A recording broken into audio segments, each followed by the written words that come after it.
Subscribe करें grace illustrative views को और बेल आइकन को प्रेस करना मत भूलिए। बिस्मिल्लाहिर्रहमानिर्रहीम। Today's topic of discussion is revision of beta blockers. तो पिछली वीडियो के अंदर हमने अल्फा ब्लॉकर्स को कवर किया था, तो इस वीडियो के अंदर हम बीटा ब्लॉकर्स को कवर करने वाले हैं।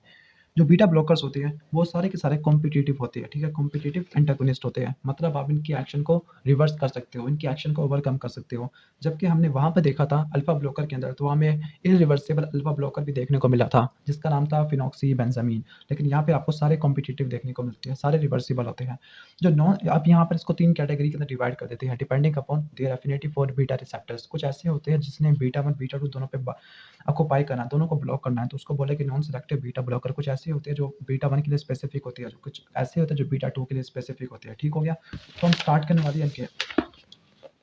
और आपको पहले से पता है कि जो बीटा 1 वाले होते हैं, बीटा 1 वाले हार्ट के ऊपर पड़े हुए होते हैं, जिन्होंने हार्ट रेट को, फोर्स ऑफ कॉन्ट्रैक्शन को कंट्रोल करना है, कार्डिक आउटपुट को कंट्रोल करना है। जबकि बीटा 2 वाले आपको वेसल्स के ऊपर पड़े हुए होते हैं, लीवर के ऊपर पड़े हुए होते हैं, कुछ ब्रोंक्यूल्स के ऊपर और स्मूथ मसल के ऊपर पड़े हुए होते हैं। तो इनका मेन फंक्शन है वेजोडाइलेशन और स्मूथ मसल की रिलैक्सेशन करवा देना। ठीक हो गया। जो तमाम बीटा ब्लॉकर्स होते हैं वो ब्लड प्रेशर को कंट्रोल करते हैं, लेकिन वो पोस्टरल हाइपोटेंशन नहीं कॉज करते। क्यों? क्योंकि अगर हम सिटिंग पोजीशन से स्टैंडिंग पोजीशन में जाएंगे तो ब्लड प्रेशर अचानक ड्रॉप करेगा, तो बैरल रिसेप्टर रिफ्लेक्स चलेगा। तो जो सिंपैथेटिक टोन होती है कहाँ पर, जो वेसल्स की तरफ, अल्फा रिसेप्टर्स की तरफ, वो तो नॉर्मल है, तो हम ब्लड प्रेशर को मेंटेन कर सकते हैं। That is why there is no postural hypotension in case of beta blockers. लेकिन अल्फा ब्लॉकर्स के अंदर आपको पोस्टरल हाइपोटेंशन देखने को मिलता था। जो बीटा ब्लॉकर्स होते हैं ये सिस्टेमिक और पोर्टल हाइपोटेंशन दोनों का ट्रीट करने के लिए इस्तेमाल होती है, क्योंकि ये हार्ट रेट को और इसी तरह इसकी फोर्स ऑफ कॉन्ट्रैक्शन को कंट्रोल कर लेते हैं। चूंकि ये हार्ट के मेटाबॉलिज्म को कम कर रहे हैं, क्योंकि हार्ट की कॉन्ट्रैक्शन कम हो जाएगी इन ब्लॉकर्स की वजह से, तो ये एंजाइना पेक्टोरिस के अंदर काफ़ी ज़्यादा यूजफुल होती है। कार्डिक इरिथमिया के अंदर भी काफ़ी ज़्यादा यूजफुल होती है, क्योंकि ये कंडक्शन वेलोसिटी को कम कर देती है।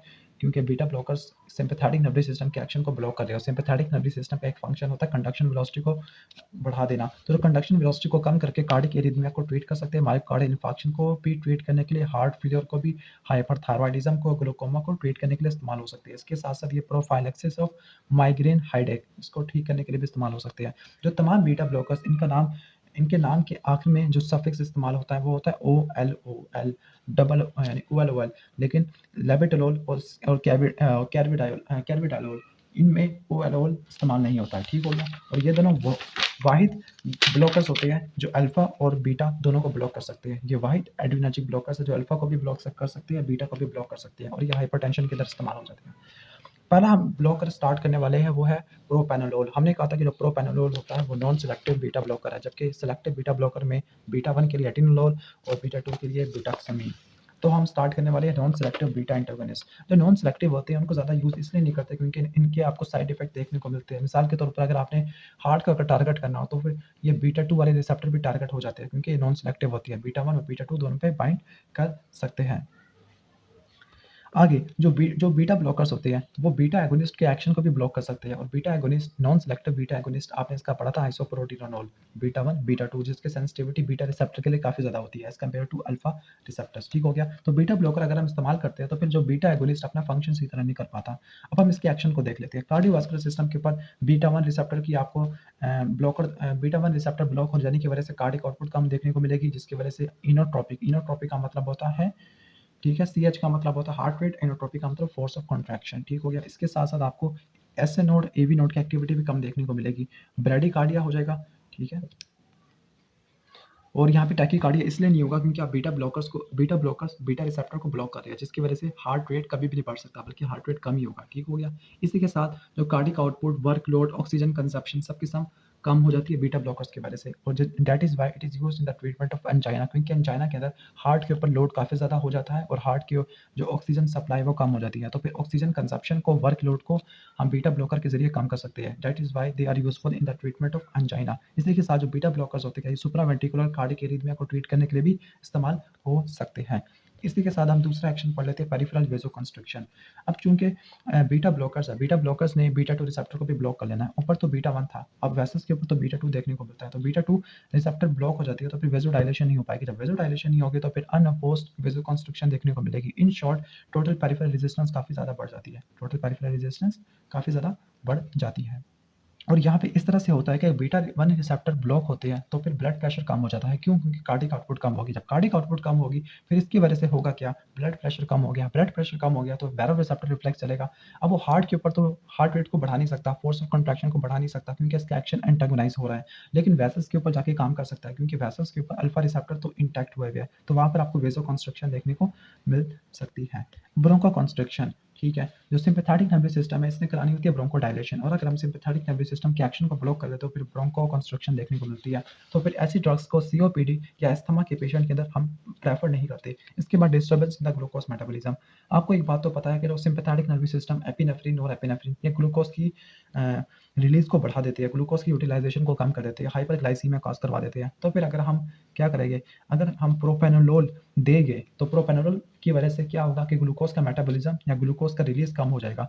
और अगर उस बंदे में जिस बंदे में डायबिटीज़ है और वो पहले से इंसुलिन यूज़ कर रहा है तो फिर उस बंदे के अंदर प्रोपेनोलोल नहीं देंगे क्योंकि पहले ही इंसुलिन ग्लूकोज की यूटिलाइजेशन को बढ़ा रही है और ग्लूकोज की रिलीज को कम कर रही है, और दूसरी तरफ प्रोपेनोलोल भी आगे कम कर देगा। दैट इज वाई हमें हाइपोग्लाइसीमिया देखने को मिल सकता है अगर प्रोपेनोलोल को यूज़ किया उस बंदे के अंदर जिसको डायबिटीज़ है और वो इंसुलिन यूज़ कर रहा है। अब इसके थेरापेटिक क्लिनिकल यूज़, पहला तो हाइपरटेंशन। क्यों हाइपरटेंशन के क्या मैकेनिज्म होगा? बीटा 1 रिसेप्टर को ब्लॉक करके कार्डिक आउटपुट कम हो जाएगा, रेनिन रिलीज भी कम हो जाएगा, that is why blood pressure कम हो जाएगा। इसके साथ-साथ जो प्रोपेनोलोल होती है वो सिम्पैथेटिक नर्वस सिस्टम की एक्टिविटी को ब्लॉक करके हार्ट का जो मेटाबॉलिज्म है उसको कम कर देती है। ऑक्सीजन रिक्वायरमेंट काफ़ी ज़्यादा कम हो जाती है। दैट इज़ व्हाई जो एंजाइना पेक्टोरिस को ट्रीट करने के लिए काफ़ी ज़्यादा इंपॉर्टेंट है। मायोकार्डियल इन्फार्क्शन को भी ट्रीट करने के लिए, क्योंकि एंजाइना पेक्टोरिस या मायोकार्डियल इस्कीमिया ही आगे लीड करता है मायोकार्डियल इन्फार्क्शन की तरफ। तो फिर अगर बीटा ब्लॉकर देते हैं तो बीटा ब्लॉकर क्या कर सकती है, वो मायोकार्डियल यानी जो इन्फार्क्शन की वजह से जो इन्फार्क्ट साइड है यानी वो वाला पार्ट जो डेड हो चुका है उसको कम कर देगी, ठीक हो गया, और मोर्टेलिटी को कम कर सकते हैं, ठीक हो गया, ये भी हो जाएगा। इसके साथ माइग्रेन, माइग्रेन का जो हेडेक उसको ट्रीट करने के लिए भी ये इस्तेमाल हो सकती है। क्योंकि माइग्रेन के अंदर असल में ये होता है कि कोई टेंशन की वजह से या इमोशनल स्ट्रेस की वजह से सिम्पैथेटिक स्टिमुलेशन कुछ ज़्यादा हो जाती है, तो फिर हमें इंटेंस वेसोकंस्ट्रिक्शन देखने को मिलती है ब्रेन की वेसल्स के अंदर या आर्टरीज के अंदर। फिर क्या होगा, आउटर रेगुलेशन फिनोमिना होगा, वो आगे आर्टरी को काफ़ी डायलेट कर देगा। फिर अचानक जो ब्लड फ्लो जाता है उस आर्टरी के अंदर तो आर्टरी अचानक से डायलेट होती है। जब आर्टरी अचानक से डायलेट होती है तो वो ड्यूरा को स्ट्रेच करती है जिसकी वजह से माइग्रेन का हेडेक देखने को मिलता है। तो जो इनिशियल वाला टेंशन की वजह से या स्ट्रेस की वजह से वेसोकंस्ट्रिक्शन हुई थी सिम्पैथेटिक स्टिमुलेशन की वजह से, तो उसको ट्रीट करने के लिए हम क्या यूज़ करते हैं, प्रोपेनोलोल। अब इसके बाद है हाइपरथायरॉयडिज्म। अब हाइपरथायरॉयडिज्म के अंदर थायराइड हार्मोन काफ़ी ज़्यादा होता है। थायराइड हार्मोन असल में जो वेसल्स के ऊपर सिम्पैथेटिक नर्वस सिस्टम के रिसेप्टर की तादाद को बढ़ा देता है, वो इसके एक्शन को पोटेंशिएट कर देता है। तो फिर हाइपरथायरॉयडिज्म के अंदर हम ये यूज़ करते हैं, ठीक हो गया। कौन से यूज़, प्रोपेनोलोल, बीटा ब्लॉकर्स, और ये कार्डिक एरिथमिया को ट्रीट, कार्डिक एरिथमिया को कम से कम कर सकते हैं। अब इसके एडवर्स इफेक्ट क्या होंगे, इसके एडवर्स इफेक्ट आप यहाँ से देख सकते हैं इस डायग्राम से।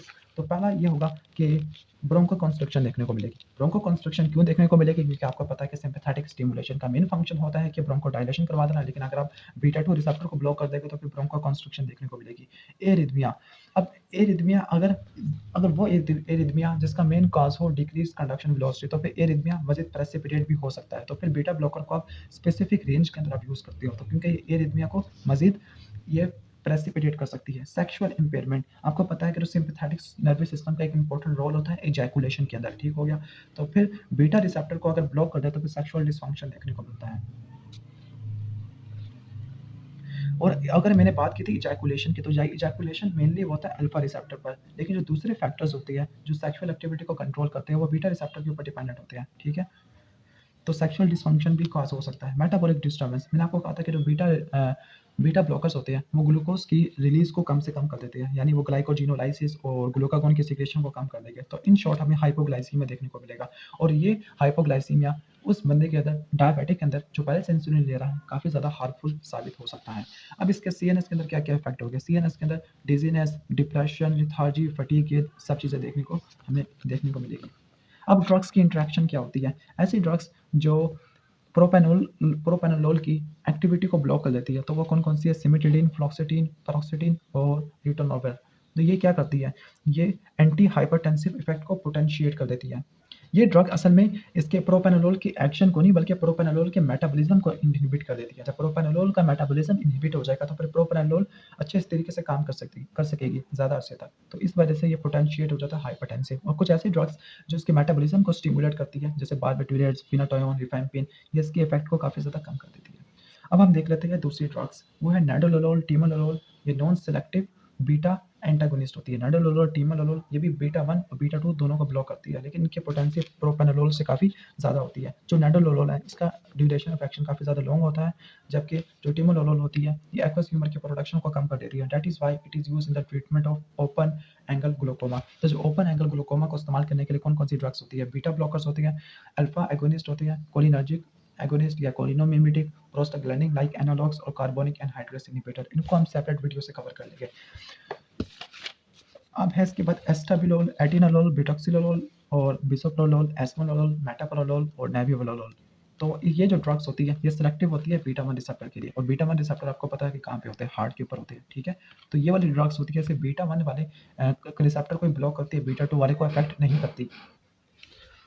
तो ये ड्रग्स आपको ब्रोंको कंस्ट्रिक्शन वाले इफेक्ट नहीं देगी, मतलब इनको आप सीओपीडी या अस्थमा के पेशेंट के अंदर इस्तेमाल कर सकते हो, specifically for the treatment of hypertension. तो इनका एक्शन क्या होगा? इनका मेन एक्शन होगा कि ब्लड प्रेशर को कम कर देना, एंजाइना को ट्रीट कर देना, क्योंकि एंजाइना के अंदर ये हार्ट के ऑक्सीजन मेटाबॉलिज्म को कम कर देती है, ठीक हो गया। इसके बाद थेरोपेटिक यूज़ क्या होगा? यही एंटी हाइपरटेंसिव और एंटी एंजाइनल ड्रग्स।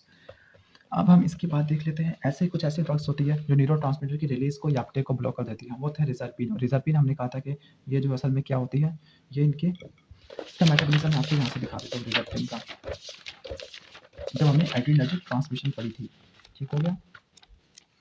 तो ये आपको यहाँ से ये वाला आपको नजर आ रहा होगा। तो जो इसकी अपटेक होती थी ट्रांसपोर्ट के अंदर, जो उसकी स्टोरेज होती थी, उसको ब्लॉक करने के लिए जो ड्रग होती थी रिजर्पिन, जो असल में VMAT ट्रांसपोर्टर को इनहिबिट कर देती है। इस वजह से ये रिजर्पिन न्यूरोट्रांसमीटर की रिलीज को ब्लॉक कर देती है इस तरह से। अब हम इसके थेरापेटिक यूजेस को देख लेते हैं। तो प्रोपेनोलोल हाइपरटेंशन को, माइग्रेन को, हाइपरथायरॉयडिज्म को, एंजाइना पेक्टोरिस को, मायोकार्डियल इंफार्क्शन को। निडोलोल, पिंडोलोल ये हाइपरटेंशन को, टिमोलोल ग्लूकोमा और हाइपरटेंशन दोनों को। एटिनोलोल ये इस्तेमाल होती है हाइपरटेंशन के लिए, एंजाइना के लिए, और ये हार्ट के लिए स्पेसिफिक होती है। बाकी सारी यानी इन शॉर्ट जो बीटा ब्लॉकर्स होते हैं वो सारी हाइपरटेंशन के लिए इस्तेमाल होती है, सारे A to Z।